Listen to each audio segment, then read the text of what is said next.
Hello, I'm the Grub Street Lodger, and it's not actually raining now, which is quite impressive so far this July. It's been very wet in the UK. So July, last month of term, my birthday. All sorts going on. Also, the last video I made got 1,000 views in 2 days, which for me is pretty impressive, which is weird because it's one of the laziest videos I've ever made. That wasn't one of these. These are the laziest. I just talk and then chop it up into the chapters, but that was the laziest one of the ones I put effort into. Anyway, forget that. Let's go to the books. Book number 1, Rakes, Highwaymen and Pirates, the Making of the Modern Gentleman in the 18th Century by Erin, Mackie. I knew that this was not a book about like funny quotes or anecdotes about rakes, highwaymen and pirates. I knew it was an academic work to do with sort of sociology and gender, and it had something to do with how rakes, pirates and highwaymen were related to the creation of the gentleman and about concepts of masculinity in the 18th century. What I was not expecting was the fact that this thing is almost fucking unreadable. Erin Mackie, she can't really write a sentence that makes sense. I've picked this at random. In Colonel Jack, Defoe poses the inherited versus acquired honours problem in the narrative postulate that Jack, though bred a gutter snipe, is born a gentleman's bastard and thus may claim an original as high as any other bodies. Which, yes, you can get a meaning out of that. I've read Colonel Jack. Gentleman Jack is different. I've read Colonel Jack. And he isn't a gentleman because he's born in the gutter even though he's from a gentleman. Yeah, but when every single sentence is like that, some of them lasting paragraphs long with just loads of really like sociological ease in it, you kind of view the whole book through a fog. I've basically tried to write a summary of what I think the book's about on the blog. And that should come out this Wednesday coming. So I've got a calendar here. Wednesday the 2nd. And that should explain what I think the book was saying.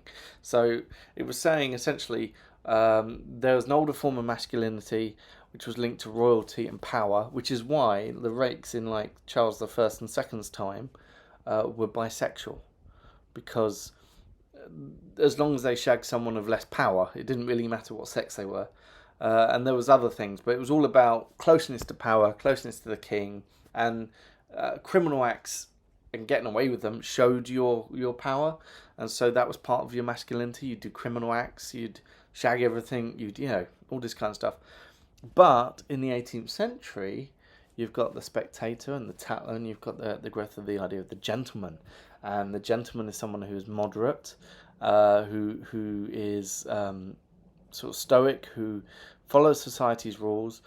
A gentleman can't do those things. So there are people who want to hark back to that older, rougher, more romantic, maybe more dramatic form of masculinity, and so that comes out as rakes, highwaymen, and not really pirates.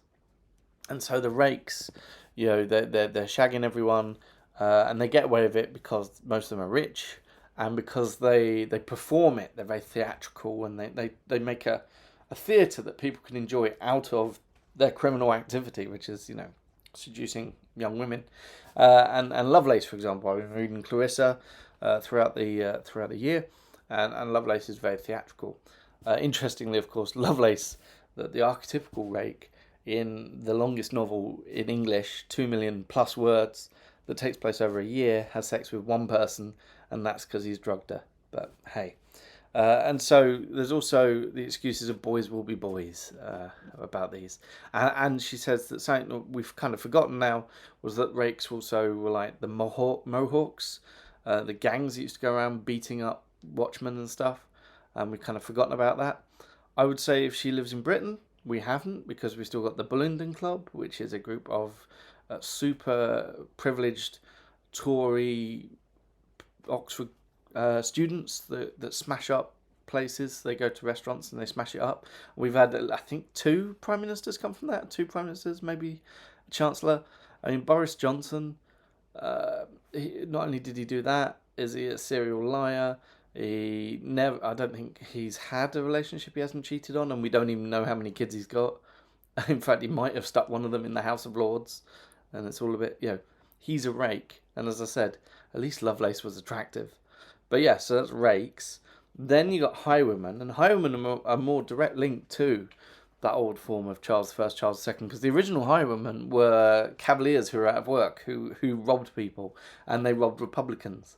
And so the later Highwaymen just used a bit of fancy theatricality to create this allure. And then she talks about Boswell imagining he's Macheath, and then she talked about one of my favourite guys, William Harrison Ainsworth, who did a really weird thing in Rookwood. He took Dick Turpin, who wasn't really even a highwayman. He was a man who broke into people's houses and tortured them to get the money. And he did a bit of highwaying as well, and he was in prison because he stole a chicken. He shot a chicken.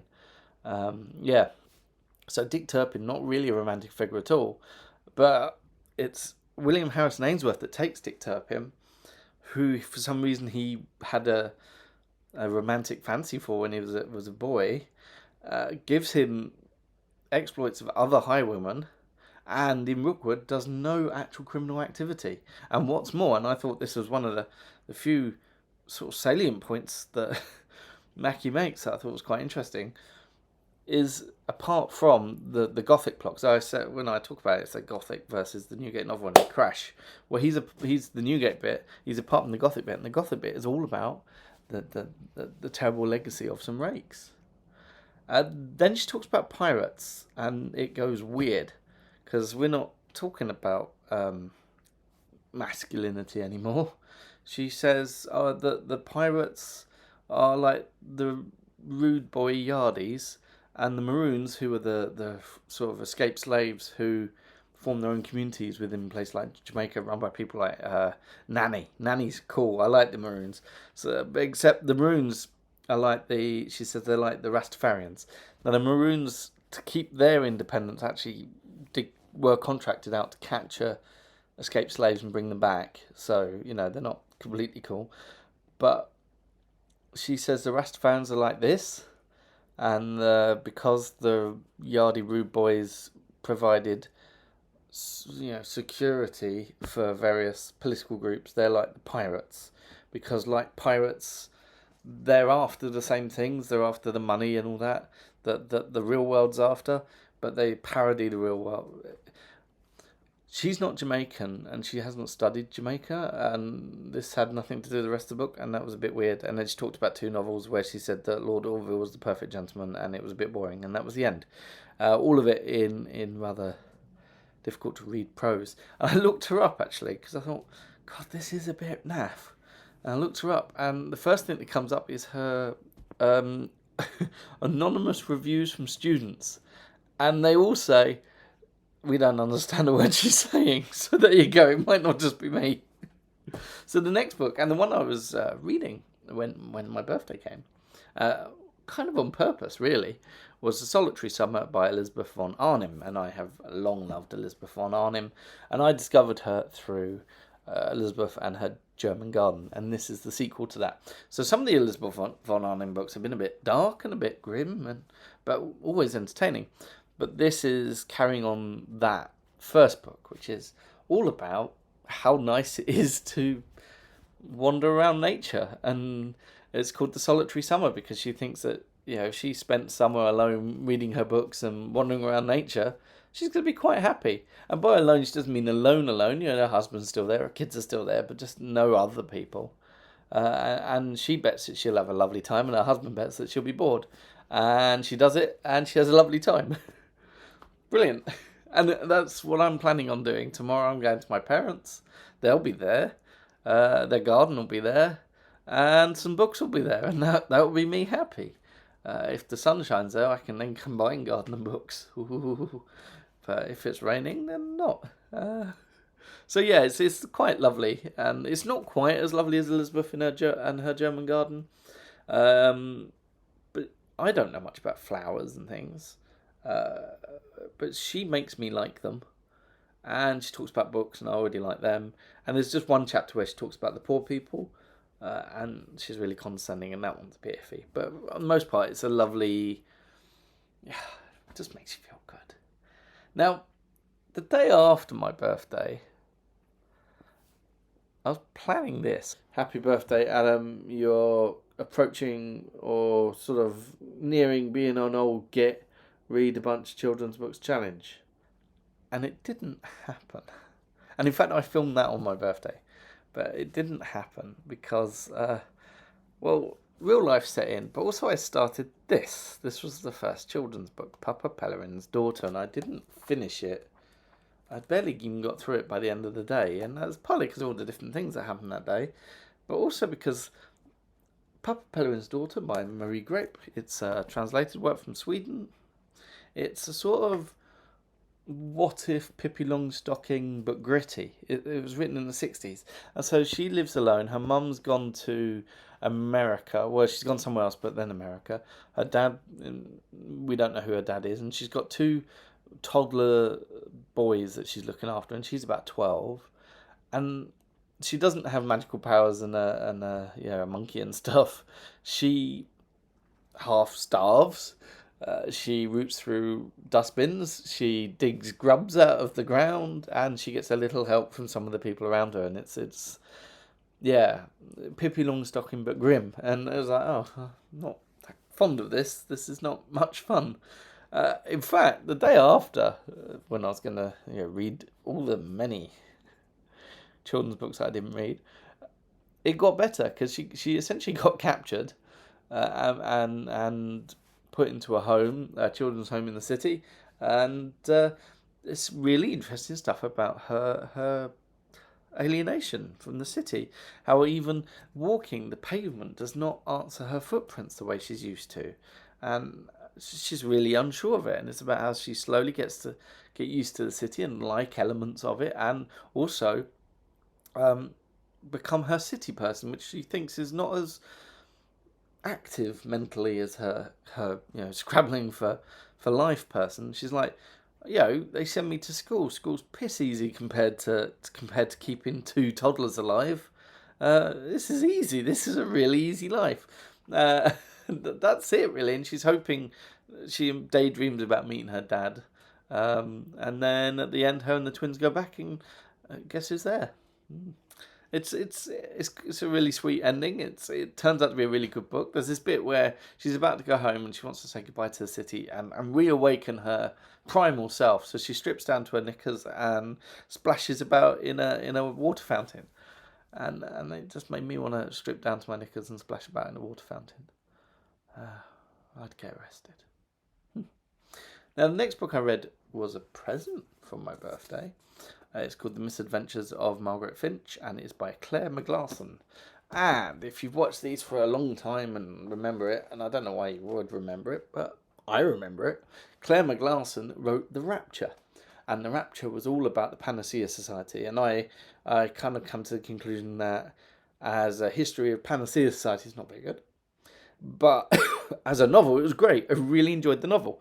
And then I saw she had a new one, and I went to the shop and I had a little look. It was like, oh, I know that name.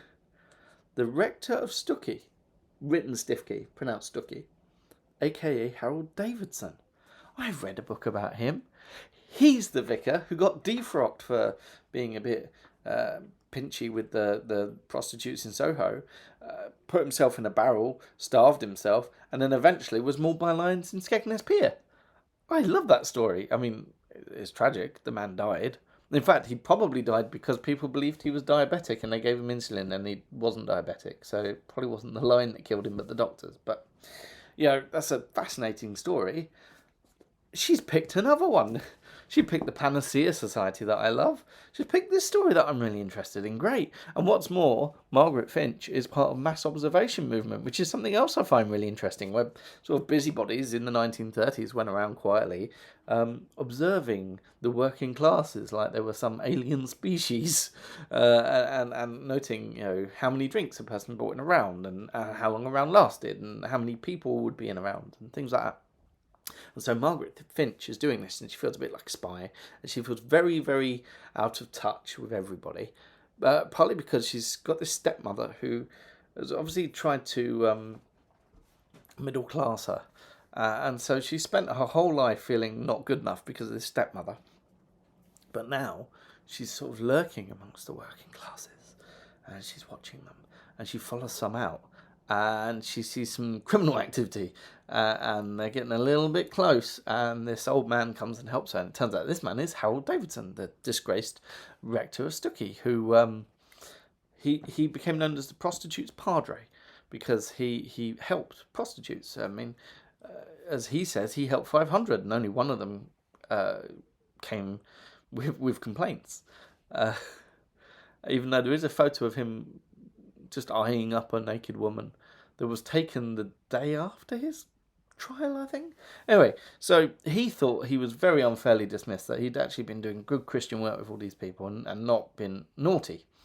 And so he makes an attraction of himself in Blackpool, in this case, where he was in a barrel and people came to look at him, and he gave out postcards, and he used that to raise his profile and raise money for his appeal. And then as the views got less, it got more extreme. So he wouldn't eat for a while, or he'd be in the cold or in the heat, and then when that didn't work, he then went to Skegness, and he went into a cage of lions to prove like a Daniel in the Lion's Den type thing, and one of the lions mauled him. And so our main character is really interested in him, and believes that he's been unfairly treated. And you have to decide whether he has or he hasn't. And I really like his characterization. I think it's very true to the man he seemed to be, and how his naivety and his egomania and his sort of theatricalness caused these problems for him. But at the same time, she's got problems, and in fact, she's descending into alcoholism and drug addiction. And she's falling in love with her boss, her boss is really sweet. He's this guy called Jack, and he's like a big puppy dog. And all of this has to get resolved, and of course it does in various ways, and of course World War II is coming, and it's really gripping. You're in the mind of Margaret Finch. She's a really good character. I was excited because it was about the rector of Stuckey, but she held you and kept you and had enough interesting in herself. And then there's him, and then there's this whole weird mass observation thing, and the rather icky class, things implied with it. And then, there's a romance, and then there's, Blackpool in the 30s, and it's really good. I think it's better than The Rapture, even just as a novel, but it could also be because I wasn't reading it going, well, that didn't happen. And if it didn't happen, I didn't know it didn't happen. So, yes, really, really good. Great book. Now, I'd always been planning on reading this in July. It's called The Corn King and the Spring Queen. It's by Naomi Mitchison, who's sort of a bit like a focus author I've been reading this year. And I can't remember exactly why I wanted it. I read an article, or I read a blurb of hers that led to a little biography, and thought she sounds great, and then saw a list of her works and thought they sound great, and got as many as I could. And I've enjoyed them, though none of them have been wow. Except for the Bull Calves, actually. The Bull Calves was great. But it still wasn't great as in, you didn't read it going, oh, I can't wait for more. It was just great as in, wow, this is a really impressive work of fiction. This really feels real. And this, which is her most famous work, and in The Travelling Light, the main character in that meets people from Marob, which is the fictional town, which the Corn King and the Spring Queen come from in this.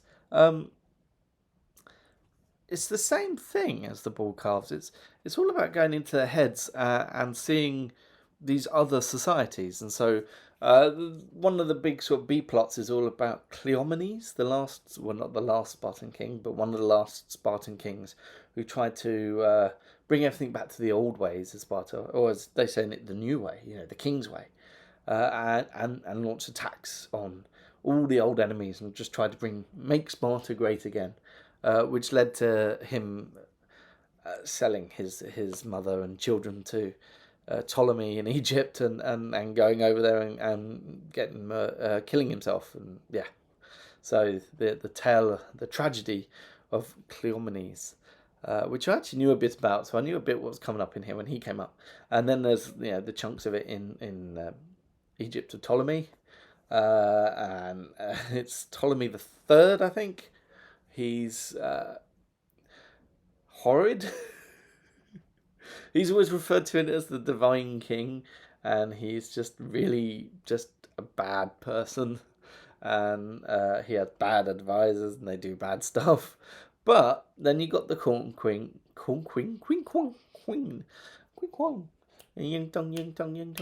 the corn king and the spring queen, and they are the people of a Scythian place, sort of near the Black Sea, and it's a fictional place called Marob, and she's created this whole fictional society in which this guy called Tarik is the corn king, and he's like God, and he makes the corn come again by his ritual acts and his dancing and actual ritual sex and things, and he does it with either his wife or another woman who is designated the spring queen, and they do different ceremonies all through the year. There's also the chief, who is sort of in charge of the politics and war, and Tarik is both the chief and the corn king. And so he does all this, and then he meets this guy called Spheros, who is a real historical figure. He's a Stoic philosopher, and in this, I hate Spheros. He's such a twat. But Spheros gives him some doubt because he teaches him some Greek philosophy, and it makes him doubt, his kingship and his tie to the land and all this. And he travels to Sparta with Spheros, and lots and lots of stuff happens, and it's a book I really admire, but like for example, it's 650 pages long. It's all dense. There's no breaks, really. That's the chapter length. They're about 100 pages each, and the first chapter took me about 4 days, and the second chapter took me 3, and then I read essentially for 8 or 9 hours yesterday to finish it, so I can make this video and not pack it in my bag when I go to mum and dad's, and to get it out the way. So I had a bit of food, and I just read for maybe even longer than that. I mean, I kind of did it, I did it from 11 till 12, 11 a.m. to 12. And when I say I stopped for lunch, I was reading it whilst making lunch and stuff. So it could be even 13 hours of reading, though. Yeah. And it wasn't fun. I didn't enjoy it because she's so well created this world and gone into the real history and this created history, this narrow place, that she couldn't bring me through in with it. So Tarik was doing all these things that were like, why are you doing that? But not really, because I could see why he was doing it, because of who he was and what culture he was from. But I couldn't feel it. So, at one point, Tarik, he's got this rival who's a small boy. And it's not the small boy's fault he's a rival. It's just because this, and he's been trying to kill the boy, and they've hidden the boy. And a bit later on, that rivalry's kind of ended because that political pressure's ended, and he's trying to be friends again with these people. And he, for fun, pretends to kidnap the boy. Yeah, and other times for fun, he'll just slit the throat of a Greek merchant. And it's supposed to be his barbarian nature, and it's supposed to be linked to his feeling of being immortal and being a god and being the spirit of the corn. And what he does helps the corn. So if he feels like this, he does it. At the same time, he's a rational kind of person, and he thinks about philosophy, and he wants to do good. And they're all a bit like this. I can't quite follow most of them. Probably the Spartans were the easiest people to to get in the mindset of, and Spartans are basically militaristic, boring idiots. So yeah, so it's impressive what she did to get this world, but she couldn't get me into it very easily, or I couldn't get into it very easily. So there you go. I did also do some theatre reviewing. I'm not going to do any over August. First thing I went to was Shit-Faced Shakespeare. Much Ado About Nothing. What this is they put on a shortened version. Not actually that. I mean, it was 2.5 hours, but a shortened version of Much Ado About Nothing, which is the Benedict Beatrice, Hate to Love, and then the guy who marries the girl, and then their Don John, their boss, makes it so that he thinks that she's shagging everyone, and so he yells at her and slut shames her at the wedding ceremony, and then she pretends to die and then comes back as a cousin. It's very weird, but to make it even weirder, they got Beatrice drunk 4 hours beforehand, so she'd had a bottle of champagne and a bottle of red wine, and she had about 4 or 5 beers during as well. So I think sometimes they try and do the Shakespeare, the drunk person, and bugger it up. She wasn't even trying to do it. She was just screaming and shouting, and she dropped her she came out of her outfit about 3 times. And it's weird because it was entertaining, and I was sitting there and I was laughing. But at the same time, it reveals what a weird attitude we British have to drink. Not only do we need to drink to have a good time, hey, we get someone else. Like, think of the unit levels, dangerously drunk. Yeah, they had someone there to keep an eye and stuff, but, dangerously drunk so that we can watch them. And what's more, they're not authentically drunk when on stage in some ways, because although they've drunk everything and they're drunk, they have drunk in order to get drunk to entertain us. So it's not like they're just a drunk person on stage. It's a bit... It's weird. It was entertaining, but it's too weird. So that was that. Next thing I went to was the Flamenco Festival at Sadler's Wells. We were all essentially asked, please take one of them, because we got all this flamenco. I said, how do you talk about flamenco? And they said, well, do what you can. And I got lucky, actually, I think. I got to see Gala Flamenca, which was kind of like there were 4 dancers. There was a young up-and-coming guy called El Yillo. There were 2 sort of big names, whose names I've forgotten. And then there was the old guy who was about 87, and he was called the Gypsy... Blue Eyes, Gypsy... No, not Frank Sinatra. Was he called the Gypsy Frank Sinatra? Oh yeah, let's find it again. Anyway, yeah, so it was a whole sort of selection of flamencos that I got to see, and I think that helped me, because then I got to understand a little bit more about what flamenco is. For example, it's like jazz, in that 1, it gets on your tits after a while, but 2, they're making it up as they go along, following some very strict rules. But that was really interesting. Where is he? Fred Astaire, the Gypsy Fred Astaire. So the young guy was all very stiff at the top, and his feet were blah, blah, blah, blah, blah, tip, tip, tip, tip, tip. At one point, they didn't have any music, and he just did a whole sort of tune, drum solo with his feet. And then the other guy, the other sort of big name guy, was I liked him. He had some great gestures. And then the other guy, his thing is that he does like girly stuff, and he wears a dress sometimes. And then the old guy, who you thought, he's the old guy, come out of his stick, and then he's like, maybe not quite as fast as the young guy, but still very impressive. And so, what I can make of it, there's like 40 rhythms. They pick a rhythm, or they've planned what rhythms, and so that gives your flamenco dancer, right, I'm going to go, and each rhythm has certain stages, the walking bit, the this bit, the that bit.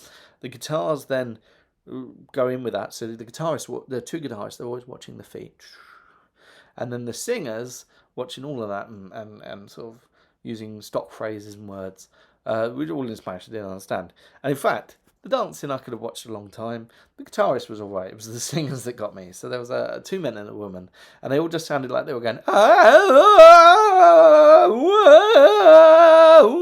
because I couldn't understand them, and also just, they were doing that noise for nearly 2 hours. And my notes do include the words "enough fucking wailing." Which is a shame because the three things together have been improvised at the same time. It's very clever and very intricate, but the noise. I mean, I got a headache. I already had a headache that day. It was not good, but I liked it. I really enjoyed it. I'm going to go to Flamenco again, I think, but maybe not an hour and a half or 2 hours. Yeah, it did stretch 2 hours. Maybe not that long. I don't know. I liked it, but at the same time, I had too much of it. There you go. It was like eating a lovely chocolate pudding. But then you'd have to do the Bruce Bogtrotter thing and eat the entire thing. It was like that. Next thing I went to was actually not a theatre. It was. It didn't say not interactive, immersive. Because when they say immersive, they mean a big screen. Really don't know what's immersive about a big screen. It was just a big screen. But it was screens, but they never said the word immersive. And there are 3 different rooms. It was called Memoirs of a Dead Poet, and it was at a place called Illusionaries in Canary Wharf. And the first room, there were things projected everywhere. Second room, they were projected one place, but the whole room was mirrored, so it was like being inside a kaleidoscope. And then the next room had like stones on the floor, and it was a small projection in like a tree with a little in there. And it said it was a narrative, and that was the big thing, the first narrative art, doobie-doobs. I thought, Memoirs of a Dead Poet, and it had a kind of old-timey font, sort of a Caslon kind of font. And, it's near Deptford, and I thought, this is going to be Christopher Smart. Not Christopher Smart. I'm obsessed with Christopher Smart. It's going to be Christopher Marlowe, 18... Christopher Marlowe, 16th century poet and playwright who was murdered in Deptford and may have, he was involved in spy work and all sorts of, what's going on? But no, it wasn't that. It was just weird shit. There wasn't really much of a story. It was kind of a samsara birth and rebirth thing is what I got out of it. But the first thing was there was a guy and he wanted to eat the apple, and when he ate the apple, all the big fat greedy monsters came and tried to kill him, and they were big and fat, and he was projected on the wall, and he looked like a really bad like PS1 character, and they were all fat and they had like nipples on there, and there were monsters, and there was a baby with glowing eyes, and there was a man with a black hole for a face, and there was a sort of lamp character that rode on a horse made out of scrotums, and that was room 1. And then room 2 was like Monty Python. It was like going up and up and all these sort of hand trees and things like that, and bushes with thorns and eyes. And then the third was sort of more the same, and it was all just sort of weird surreal shit. It was fine enough. And then the last thing I went to see was 80s Live. I went to the disco one previous month, so I went to the 80s one, and I was 80s. I can't stand Journey. I hate Don't Stop Believing. I don't like Africa Toto. I don't like soft rock very much. Like, this could be bad. And not only were none of those songs in it, but there were some really good ones. They had a whole ska bit, which was Madness, and they had a bit of Bad Manners, Nini Na Na Na Na Nunu, Lip Up Fatty. And they had, a Wham bit, which was all right. Bon Jovi bit was all right. They had Stephen Strange and Boy George.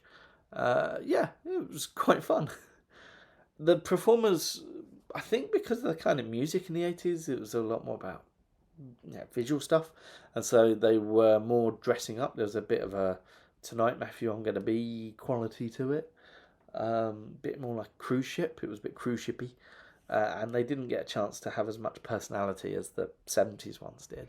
But it was still quite a good night. My my date, my plus one, who went to the 70s one with me, got trapped on a train. So I was sitting by myself. But the nice, I won't say old lady, but older than me lady next to me, her husband didn't want to dance, so she got me, and we had a boogie for a couple of hours. It was good fun. And that was the day before the end of term, so yeah, that was good. And then since then, I've been crazy golf. I have written quite a lot. I slept a bit. I read for 10 hours yesterday. And I've done a lot of cleaning. A lot of cleaning. So that everything is perfect when I leave. And in fact, I'm now going to go and do my laundry. So, bye-bye. Have fun. I can't turn it off.